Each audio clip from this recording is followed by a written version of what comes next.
Bonjour à tous, bienvenue sur Mosaïque. Demain, dès 10h, a lieu l'ouverture des abonnements pour la saison culturelle de Sarreguemines.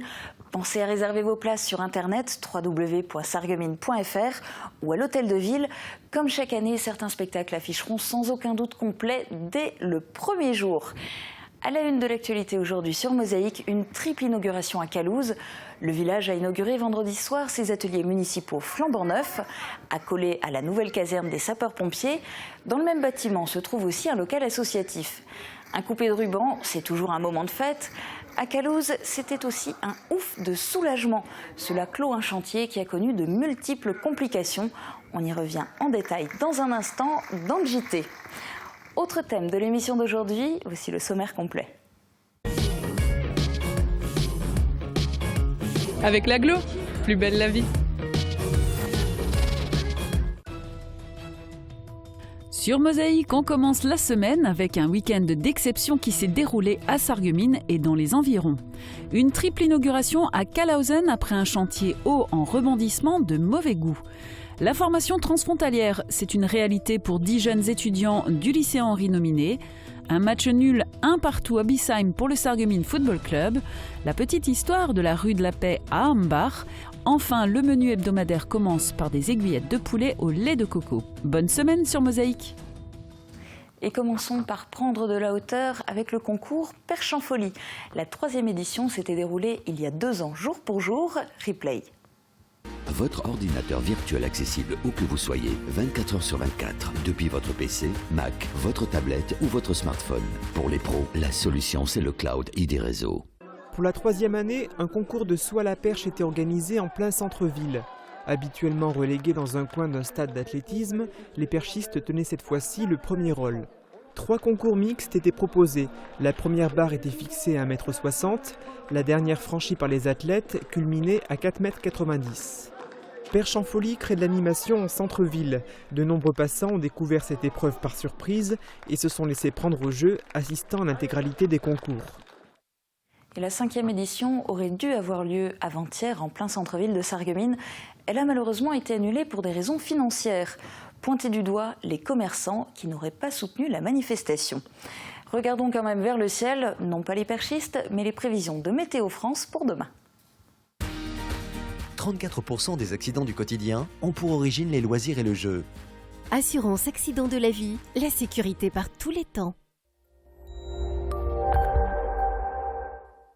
Bonjour tout le monde. Pour ce début de semaine et après un week-end assez frais, le soleil devrait faire son apparition dès demain matin et nous accompagnera pour une bonne partie de la semaine.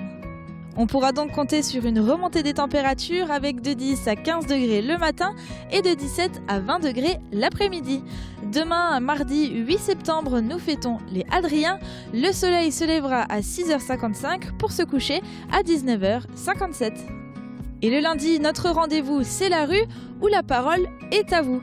Si vous étiez un politique, que changeriez-vous? Réponse en images.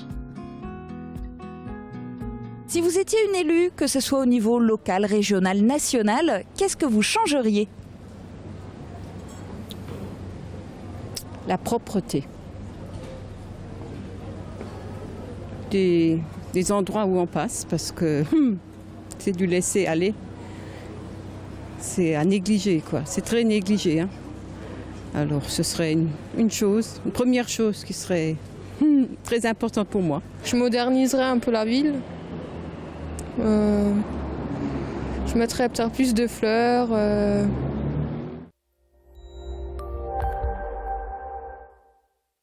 Je parraine un ami et tout le monde y gagne. Mon filleul, ma banque et moi. Au Crédit Mutuel, un client satisfait rayonne. Tour d'horizon des titres à la une du Républicain Lorrain aujourd'hui. En page régionale, la nouvelle Miss Lorraine est fan de Louis XIV. Jessica Moll est une passionnée d'histoire. À bientôt 19 ans, elle fait ses études à Metz et vit à Corny-sur-Moselle. Le 19 décembre, elle représentera la région à l'élection de Miss France. Dans l'édition de Forbach, 70 années de paix et d'amitié fêtées par l'Eurodistrict sur le site symbolique du musée de la Mine à Petite-Rosselle, c'était à l'occasion de la 15e édition de Vélo Zarmoselle. Enfin, en page locale, Kev Adams fait son show, puis s'en va. La sortie des nouvelles aventures d'Alain Dain est prévue dans plus d'un mois, mais une avant-première avait lieu hier au Cinéma Forum à Sarreguemines. On en reparle en images dans un instant dans le résumé du week-end.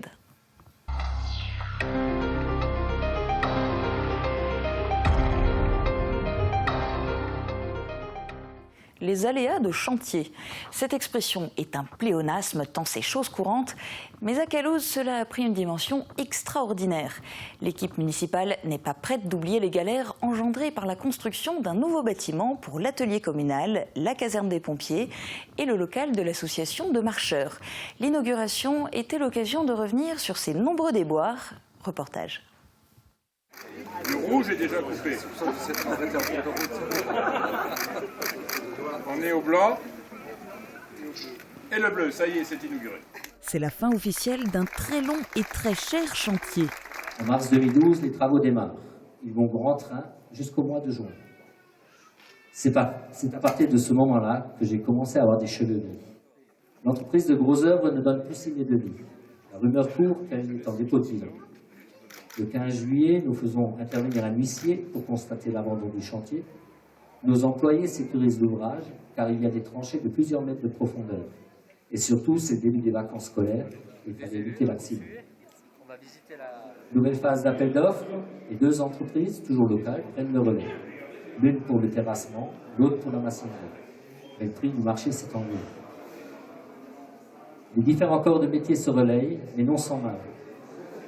Le groupe électrogène, censé alimenter le chantier, connaît souvent des pannes ou manque de carburant et retarde l'avancement des travaux.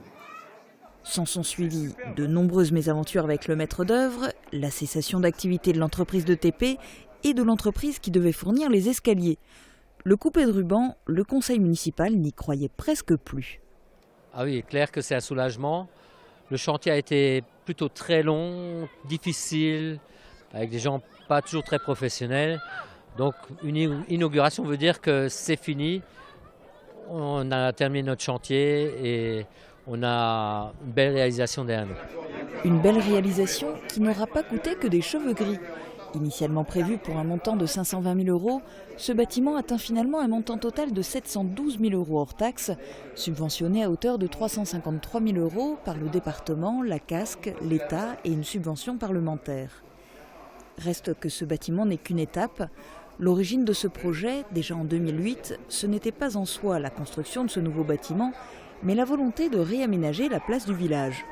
Pour ce faire, il fallait commencer par déménager l'atelier communal et la caserne des pompiers. Pour l'instant, au niveau finance, le projet qu'on a mené là a quand même été largement dépassé. Donc on va avoir peut-être quelques petits soucis pour démarrer tout de suite le nouveau chantier, mais il reste dans le carton. On a l'intention de le démarrer encore durant le mandat. Reste à espérer évidemment que ce prochain chantier se déroule dans de meilleures conditions. Le week-end s'est lui déroulé sous de meilleurs auspices, des voitures mythiques et une star nationale. Il n'en fallait pas plus pour le rendre exceptionnel. Le festival des voitures anciennes à Humbar et la visite de Kev Adams au Cinéma Forum de Sarreguemines n'étaient cependant pas les seuls événements du week-end. Retour en images dans ce résumé réalisé par Guillaume Dumonteil. Les amateurs de belle mécanique étaient ravis. Hier, l'amicale des voitures anciennes de Humbar et environ organisait son 9e rassemblement. 6 parkings étaient mis à la disposition des propriétaires de véhicules de 30 ans et plus, et à la fin de la journée, après le balai incessant des arrivées, ils affichaient complet. Le public, une nouvelle fois très nombreux, a pu admirer de belles américaines, une Messerschmitt ou des voitures de prestige ultra sportives. À Sarreguemines, il y avait également un autre point de rassemblement, plus fréquenté qu'à l'accoutumée, les cinémas Forum. À l'entrée et dans une salle qui affichait complet, tout le monde voulait voir, photographier ou même toucher la jeune star française Kev Adams. Ce dernier, accompagné de son acolyte William Lebguil, était venu présenter le nouveau film dans lequel ils jouent tous les deux, Les Nouvelles Aventures d'Aladin. Il sort au cinéma le 14 octobre. Lui aussi s'est rendu dans la cité de la faïence. Patrick Weiten a entamé sa visite du canton de Sarreguemines par un passage au club de tennis de la ville. L'occasion pour le président du département de féliciter les sportifs sarregueminois et l'excellence de leur formation. Il a rappelé le titre de championne du monde remporté par Aurélie Muller en natation, ainsi que les bonnes performances de Nicolas Pfeiffer en tennis handisport. Ce dernier n'était d'ailleurs pas présent, et pour cause, il est actuellement aux États-Unis dans le cadre d'une tournée sportive. Lors de sa visite dans le canton de Sarreguemines, Patrick Weiten est également venu à la rencontre des maires. Ce rendez-vous dans la salle de la maison du département a été l'occasion pour le président du conseil départemental de la Moselle d'expliquer le nouveau programme de subvention départementale aux communes. Après le pacte 1, puis le pacte 2, voici venir à mi-terre. La présentation a aussi été l'occasion de rappeler la complexité budgétaire de la gestion du département et surtout le flou qui entoure les années à venir. Sont notamment mises en cause par Patrick Weiten la réforme des territoires ainsi qu'une possible hausse des aides sociales non pourvues par l'État. Du conseil départemental aux sapeurs-pompiers, il n'y a qu'un pas. Comme ils le font chaque année, les soldats du feu de Visvillers et de Wölflin ont ouvert les portes de leur centre au public. La population pouvait partager un moment convivial en leur compagnie et visiter leurs installations. En fin de journée, les JSP ont montré leur savoir-faire et informé les spectateurs sur les comportements à adopter en cas d'incendie. Un autre événement annuel, la fête cycliste transfrontalière Vélo Sarre-Moselle. Il s'agissait de la 15e édition de cette manifestation organisée par l'Eurodistrict avec ses partenaires. Pour découvrir le territoire, et notamment les pistes cyclables, 8 circuits étaient proposés. Il y en avait un qui passait par Grossbiederstroff. Dans cette commune, les amateurs de la Petite Reine pouvaient se restaurer en musique.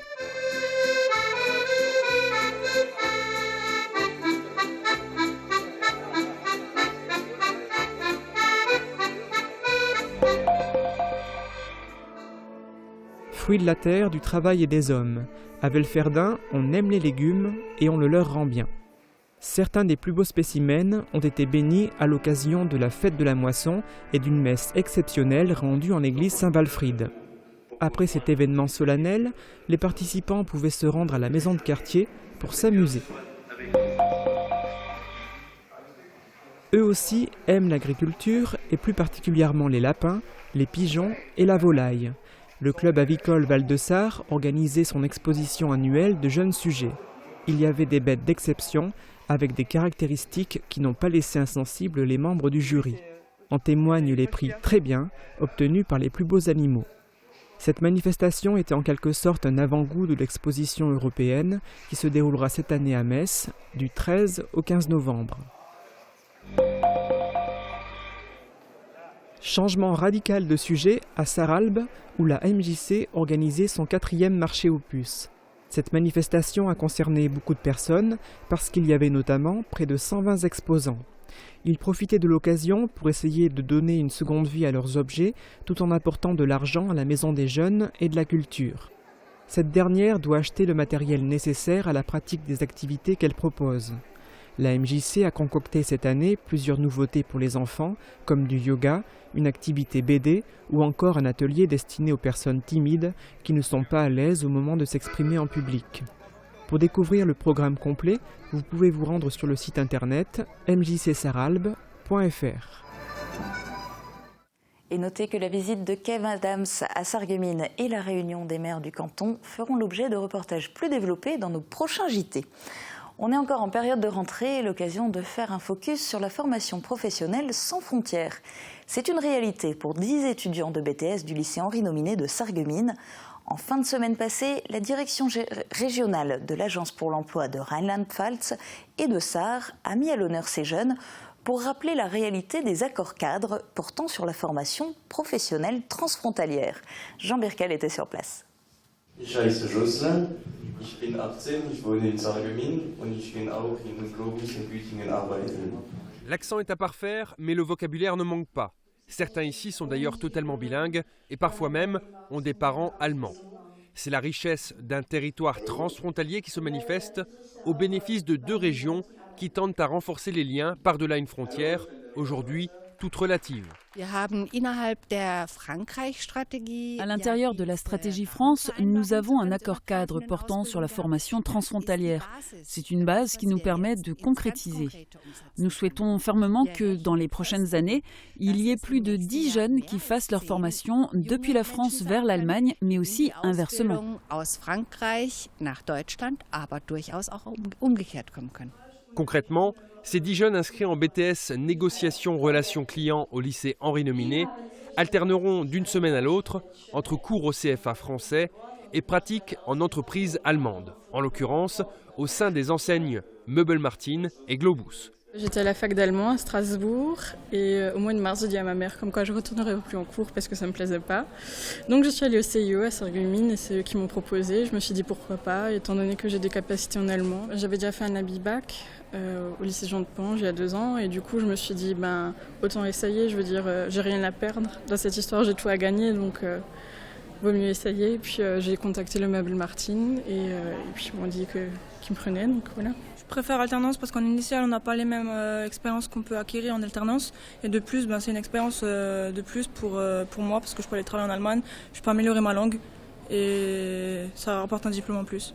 Pour concrétiser ce partenariat, tout un travail pédagogique a été mené entre les corps d'inspection de l'Académie Nancy-Metz, le coordonnateur du CFA, en l'occurrence Marie-Thérèse Heimesmur, et l'employeur allemand pour adapter le référentiel de ce diplôme. Une expérimentation qui pourrait servir à créer d'autres partenariats transfrontaliers ailleurs, en Lorraine. En tout cas, ça va être l'occasion de pouvoir évaluer ce dispositif et puis de voir en quoi est-ce qu'il peut être disséminé sur d'autres diplômes avec d'autres CFA lorrains ou en tout cas toujours en partenariat avec le conseil régional. Deutsche trinken viel Bier, essen viel Wurst. Allez, on termine ce JT avec plus de sport. Le Sarreguemines Football Club jouait ce week-end en Alsace sur le terrain de l'ASC Bissheim. Après un match décevant à domicile, les joueurs sarregueminois avaient à cœur de se racheter. Les plus passionnés d'entre vous ont pu suivre ce match en direct sur Mosaïque. Pour les retardataires, en voici le résumé.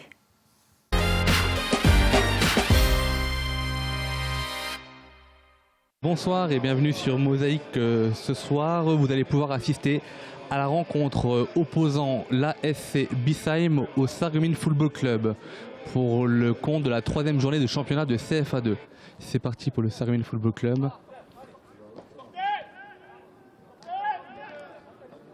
On progresse, on n'est pas encore à 100%, mais c'est vrai qu'on voit certains progrès. Après, on n'est pas encore à 100% non plus. Je pense qu'il y a quand même beaucoup d'erreurs qu'on fait, qu'on ne fera plus dans quelques temps. Mais le problème, c'est que nous, à notre niveau, le contenu, c'est une chose, mais il nous faut des points. On nous juge sur les points. Allez, coup franc de Caraillère dans la boîte. Et récupération de Bissheim. Attention au contre. Voilà, Serrati, toujours présent. Et c'est une balle pour Mbarki en profondeur. Oh là là, Mbarki qui a essayé de la remettre dans l'axe. De notre côté, je pense qu'on a manqué de percussion et notamment sur les côtés. Après, il y a eu une gestesse technique qu'on avait eue sur le premier match à Pagny qu'on n'a pas eu là. Donc tous ces petits détails font qu'on n'a pas pu se créer grand nombre d'occasions et d'aller chercher la victoire ce soir. Mavungu est déjà parti à l'échauffement. Allez, c'est parti, le corner est tiré. Ilmaz dans la boîte. Attention, Ilmaz, et c'est le but pour Sarreguemines. But de Ilmaz. Je ne pense pas que le ballon ait été touché. En tout cas, qui que ce soit, on prend. Ouverture du score pour le SFC, 1-0. Allez, il faut que ça soit sifflé. 47e minute de jeu. Et voilà, j'avais bien vu, c'était bien 2 minutes de jeu. Mi-temps ici à Bissheim, le SFC mène sur le score de 1-0, but inscrit à la 10e minute par Ilmaz. J'ai deux regrets et demi. Le premier, c'est de ne pas avoir tué le match en première mi-temps sur les grosses occasions qu'on a. Je leur avais dit à la mi-temps, j'avais dit que j'avais peur qu'on le regrette aussi. Allez, 45 minutes à tenir. Gardez ce résultat, c'est parti pour Bissheim, Mastroianni. Après, le second regret, c'est que sur le but de notre adversaire, il y a à nouveau une erreur d'arbitrage, puisque je pense que sur l'action qui amène le corner, l'adversaire est largement hors jeu. Pressing de Dekoun. Excellente interception. Ballon long. Interception de Caraillère. l'attaquant de Bissheim qui laisse la balle filer en corner. Ce sera un corner sortant. Allez, en place, au marquage. Il n'a pas demandé un hors-jeu, il n'a pas été signalé. Se concentrer sur le jeu, laisser l'arbitre faire son job. Allez, c'est parti. Mastroianni, corner sortant. Bien tiré, il est seul. Attention, attention, excellent. Quelle intervention de Travorn, quelle intervention. Et là, le troisième petit regret, c'est qu'on a la balle pour dégager, on la dégage pas. Et puis derrière, sur le corner, ça revient et on prend un but un peu bête. Toujours côté roi en regardant le but faïencier. Corner sortant, découle, attention. Allez, il faut éloigner ce ballon. Allez, voilà, Carrière, Serrati, on leur rend la balle. Numéro 7 qui centre. Et ce qui devait arriver. À force de ne pas savoir se dégager, on concède des occasions, on laisse l'opportunité à l'adversaire de marquer ce but. Je pense que la prestation était quand même beaucoup plus cohérente que ce qu'on a montré la semaine dernière. Et je pense que les joueurs auraient mérité de revenir avec 4 points. C'est dur d'être déçu de prendre 2 points de l'extérieur. Mais il y a un goût d'inachevé. On pense qu'on est passé à côté de quelque chose de vraiment intéressant. Ça relance court. Allez, et l'arbitre siffle la fin de cette rencontre sur le score de 1 but partout. Résultat mitigé entre Sarreguemines et Bissheim. C'est la fin de l'actualité pour aujourd'hui, mais ne zappez pas, vous allez découvrir la petite histoire de la rue de la Paix à Ambach et Albert Wisman va vous dévoiler sa recette des aiguillettes de poulet au lait de coco.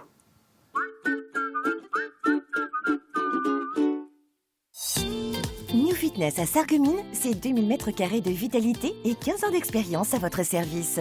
À votre disposition, une équipe dynamique et professionnelle qui vous fera découvrir les nombreuses activités disponibles. Zumba, Fit Crossing et le tout nouveau Fit Jumping. Passionnés de sport, nos coachs diplômés d'État se feront un plaisir de vous accompagner. New Fitness, le club de sport à Sarreguemines.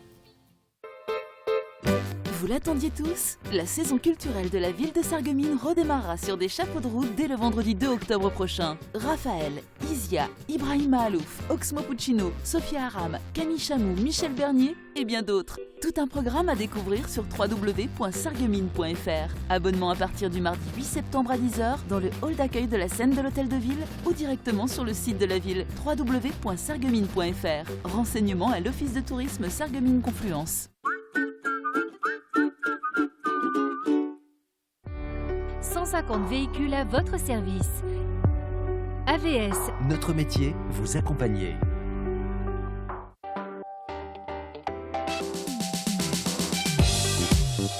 Demain sur Mosaïque, dans le journal, nous suivrons Philippe Richer en campagne pour les élections régionales. Il est venu visiter la cité faïencière et rencontrer ses habitants.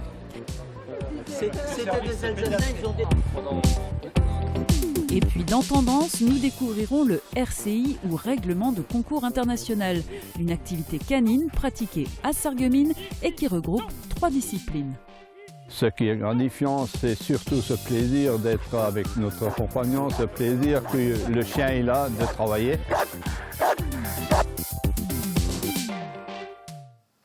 Il y a un peu plus de 50 ans, les rues de Ambach ne portaient pas de nom officiel. Il a donc fallu en attribuer à chacune des rues du village. Et la petite histoire de la rue de la Paix vaut le détour. C'est Joseph Hafner qui nous la raconte.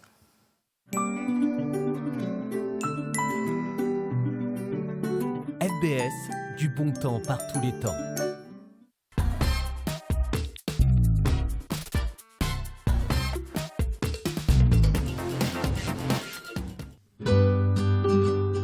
Pourquoi la rue de la Paix s'appelle-t-elle rue de la Paix?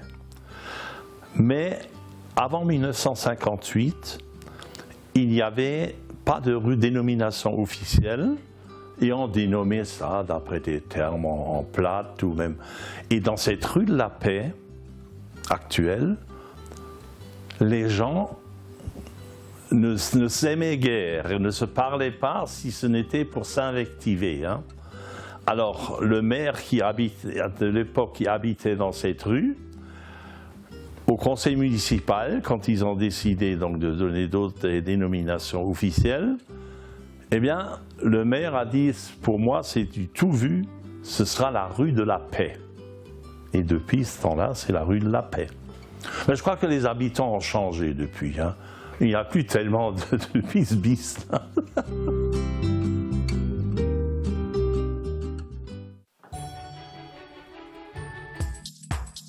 Avec Firch Menuiserie, votre maison devient tendance.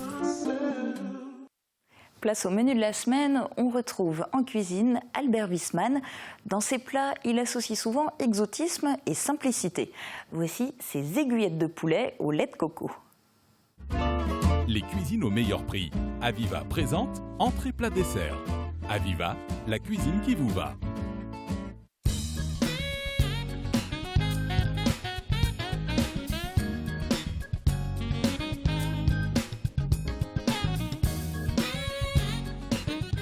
Bonjour, alors cette semaine je vous propose, pour faire comme d'habitude un peu dans l'exotique mais dans le facile quand même, des aiguillettes de poulet au lait de coco. C'est très facile à réaliser et c'est très rapide à faire, il n'y a pas beaucoup d'ingrédients. Si vous choisissez des filets de poulet, découpez-les en aiguillettes ou demandez à votre boucher. Dans un peu d'huile, faites revenir le poulet et les échalotes pendant quelques minutes. Salez, poivrez et ajoutez le curry. Dosez selon vos goûts, vous pouvez opter soit pour un curry pimenté, soit pour un curry doux. Ajoutez ensuite les cacahuètes et les noix de cajou, elles apporteront une note croquante à votre plat. Enfin, ajoutez le lait de coco, laissez réduire et servez bien chaud. Pour réaliser cette recette, il vous faut 560 g d'aiguillettes de poulet, 2 échalotes, 1 ou 2 cuillères à café de curry, une poignée de noix de cajou, une poignée de cacahuètes, 40 centilitres de lait de coco, de l'huile d'olive, du sel et du poivre. Et quand c'est prêt à servir, vous pouvez accompagner soit avec du riz, une petite salade ou ce que vous voulez, voire même des pommes de terre. Et je vous souhaite un bon appétit.